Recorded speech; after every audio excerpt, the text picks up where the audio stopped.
മത്സരിക്കുകയെന്ന് പറയാൻ കഴിയില്ല. ചിലപ്പോൾ പാലായിലായിരിക്കും, ചിലപ്പോൾ കടുത്തുരുത്തിയിലായിരിക്കും. അത് അന്നേരത്തെ പാർട്ടിയുടെ ചർച്ചയും സിറ്റുവേഷൻ അനുസരിച്ചല്ലേ കാര്യങ്ങൾ ചെയ്യുന്നു. അതിന് ബുദ്ധിമുട്ടില്ലല്ലോ, അദ്ദേഹം പാർട്ടിയുടെ ചെയർമാനല്ലേ, ചെയർമാനാണല്ലോ ഫസ്റ്റ് പ്രയോറിറ്റി. അപ്പോൾ അതുകൊണ്ട് അക്കാര്യത്തിലൊന്നും ഒരു ചർച്ചയുടെ ആവശ്യമേ ഇല്ലെന്നാണ് എൻ്റെ അഭിപ്രായം. Kerala Congress M general secretary Stephen George നമ്മോടൊപ്പം ചേരുന്നുണ്ട്. ഇപ്പോൾ തദ്ദേശ സ്വയംഭരണ തെരഞ്ഞെടുപ്പുകളൊക്കെ വരികയാണ്. എങ്ങനെയാണ് നമ്മൾ കൂടുതൽ സീറ്റുകൾ ആവശ്യപ്പെടുന്നുണ്ട്? എന്താണ് നമ്മുടെ ഒരു തീരുമാനം? അല്ല, അതിന് കാരണം കോൺഗ്രസ് ഞങ്ങളെ പുറത്താക്കി കഴിഞ്ഞ 5 വർഷം മുമ്പ് പഞ്ചായത്ത് ഇലക്ഷൻ സമയത്താണ്. അപ്പോൾ നമ്മൾ ഇടതുപക്ഷ ജനാധിപത്യത്തിൻ്റെ ഭാഗമായി മാറുന്ന സമയം എന്ന് പറയുന്നത് പഞ്ചായത്ത് ഇലക്ഷൻ എല്ലാം മൂർധന്യാവസ്ഥയായി. പഞ്ചായത്ത് ഇലക്ഷൻ തീരുമാനങ്ങളൊക്കെ ഏകദേശം എടുക്കുന്ന സമയമായി. അപ്പോൾ ഞങ്ങൾക്ക് ചില ബുദ്ധിമുട്ടുകൾ ഉണ്ടായെന്ന് വെച്ചാൽ അത് നമ്മുടെ കുഴപ്പമല്ല, സ്വാഭാവികമായ ബുദ്ധിമുട്ടുകളാണ്. ഇപ്പോൾ ഉദാഹരണം പറഞ്ഞാൽ CPM ഒരു സ്ഥാനാർത്ഥി ഒരു സ്ഥലത്ത് മത്സരിക്കാനിരിക്കുമ്പോൾ അവിടെ ഞങ്ങൾക്ക് വേണ്ട സീറ്റായിരിക്കും. അപ്പോൾ അങ്ങനെയുള്ള കാര്യങ്ങളിൽ 1 by 1 ആയിട്ട് അന്നത്തെ ജില്ലാ നേതൃത്വവും സ്റ്റേറ്റ് ലീഡർഷിപ്പുമായി ഇരുന്ന് ചർച്ച ചെയ്ത് രാത്രികൾ വരെ സമയമെടുത്ത് ചർച്ച ചെയ്തിട്ടാണ് അതിനൊരു സെറ്റിൽമെൻ്റ് ആക്കിയത്. വളരെ അമിക്കബിളായി അത് സെറ്റിൽ ചെയ്തു. അപ്പോൾ ആ സമയത്ത് ചില നഷ്ടങ്ങൾ സ്വാഭാവികമാണ്. കാരണം വെച്ചാൽ നമ്മൾ നേരത്തെ കൂട്ടി സംസാരിക്കാൻ പറ്റാത്തതുകൊണ്ടുള്ള ബുദ്ധിമുട്ടുണ്ടായി. അപ്പോൾ ഈ പഞ്ചായത്ത് ഇലക്ഷനിൽ തീർച്ചയായിട്ടും ഞങ്ങളെ കാര്യം അവതരിപ്പിക്കും. അത് പാർട്ടി തീരുമാനിച്ചിട്ടുണ്ട് കഴിഞ്ഞ സെക്രട്ടേറിയറ്റ് യോഗത്തിൽ. അത് അമിക്കബിളായി നമുക്ക് അവകാശപ്പെട്ട സീറ്റുകൾ അർഹതപ്പെട്ട നമ്മുടെ ശക്തിക്കനുസരിച്ചുള്ള, എന്നാൽ CPM-നോ CPI-ക്കോ മറ്റു കക്ഷികൾക്കോ ബുദ്ധിമുട്ടില്ലാത്ത വിധത്തിലുള്ള ചർച്ചയിലൂടെ അത് പരിഹരിച്ച് പുതുതായി നമ്പർ വർദ്ധിക്കുന്നുണ്ടല്ലോ. പ്രാദേശിക ഘടകങ്ങൾക്ക് ഇതിന് നിർദ്ദേശം നൽകിയിട്ടുണ്ടോ ഈ യോഗങ്ങളിൽ? തീർച്ചയായിട്ടും യോഗങ്ങളിൽ നമുക്കങ്ങനെ ചോദിക്കാൻ പറ്റിയ സീറ്റ് ഏത്, ജയിക്കാൻ പറ്റിയ സീറ്റ് ഏത്, ആ നിലയിലുള്ള കാര്യങ്ങളൊക്കെ പരിശോധിക്കണമെന്ന നിർദ്ദേശം already party chairman Jose K Mani കൊടുത്തു കഴിഞ്ഞു. അപ്പോൾ എന്തായാലും കൂടുതൽ സീറ്റുകൾ എന്ന് പറയുമ്പോൾ എല്ലാ ഘടകങ്ങളിലും ജില്ലാ പഞ്ചായത്തുകളും ഒക്കെ തീർച്ചയായിട്ടും ത്രിതല പഞ്ചായത്തിൽ അങ്ങനെയാണല്ലോ. ജില്ലാ പഞ്ചായത്ത്, ബ്ലോക്ക് പഞ്ചായത്ത്, ഗ്രാമപഞ്ചായത്ത്, അവിടെയെല്ലാം നമ്മൾ ആ നിലയ്ക്ക് സംസാരിക്കേണ്ടത് ആയിട്ട് വരും. ജില്ലാ പഞ്ചായത്തിൽ LDF വന്നപ്പോൾ ഞങ്ങൾക്ക് മുമ്പില്ലാത്തൊരു ഗുണമുണ്ടായി. എല്ലാ ജില്ലയിലും മത്സരിക്കാൻ സീറ്റുണ്ട്. 14 ജില്ലയിലും കേരള കോൺഗ്രസ് എമ്മിന് സീറ്റുണ്ട്. ഇപ്പോൾ 2 ജില്ലകളിൽ ഇടുക്കി, പത്തനംതിട്ട ഇല്ല. ഇപ്പോൾ ജില്ലാ പഞ്ചായത്തിൻ്റെ അധ്യക്ഷൻ കേരള കോൺഗ്രസ് എമ്മാണ്. 2 ലക്ഷത്തിൽ മത്സരിച്ചവരാണ്. 2.5 വർഷം കോട്ടയത്ത് കേരള കോൺഗ്രസ് ജില്ലാ പ്രസിഡൻ്റായിരുന്നു. അതൊക്കെ നമ്മുടെ ഒരു തീർച്ചയായിട്ടും നേട്ടം തന്നെയല്ലേ.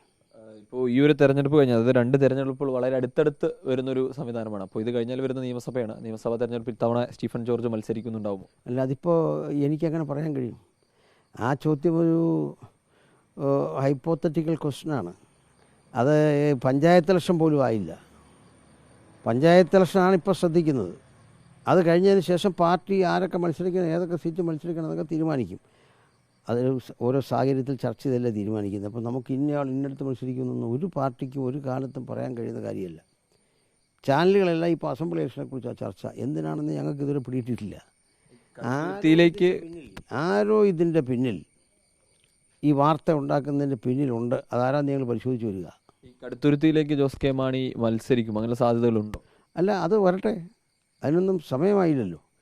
അത് പല ഘടകങ്ങളല്ലേ, എല്ലാം കൂടെ പരിശോധിച്ചതിന് ശേഷം പാർട്ടി ഒരു തീരുമാനം എടുക്കുന്ന സമയത്തല്ലേ പറയാൻ കഴിയൂ. എനിക്ക് അഡ്വാൻസ് കയറി പറയാൻ കഴിയൂ. അത് ജോസ് കെ മാണിക്കും പറയാൻ കഴിയില്ല, എനിക്കും പറയാൻ കഴിയില്ല. ആ കാര്യങ്ങളെല്ലാം ഉചിതമായ തീരുമാനം ഉചിതമായ സമയത്ത് പാർട്ടി എടുക്കും.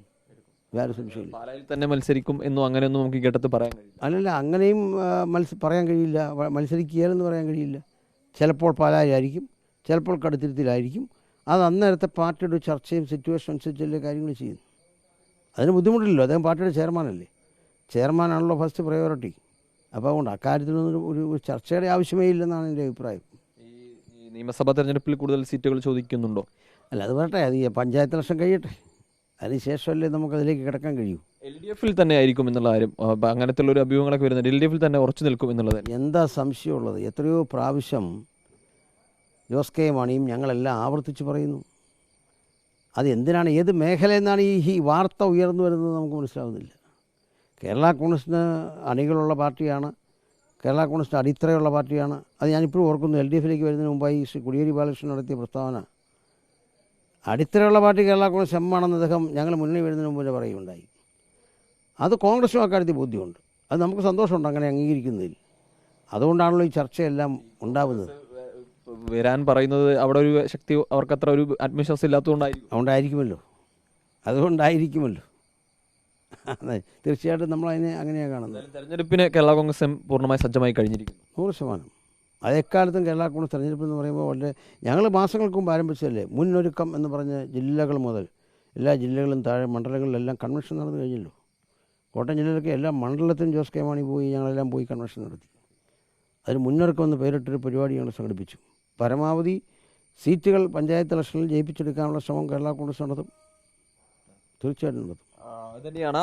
എന്തായാലും തദ്ദേശ സ്വയംഭരണ തെരഞ്ഞെടുപ്പുള്ള ഒരുക്കങ്ങൾ പൂർത്തീകരിക്കുന്നു. മറ്റു കാര്യങ്ങളൊക്കെ മറ്റു വിഷയങ്ങളൊക്കെ പിന്നീട് സംസാരിക്കാം എന്നുള്ള കാര്യമാണ് സ്റ്റീഫൻ ജോർജ് പങ്കുവയ്ക്കുകയും ചെയ്തത്.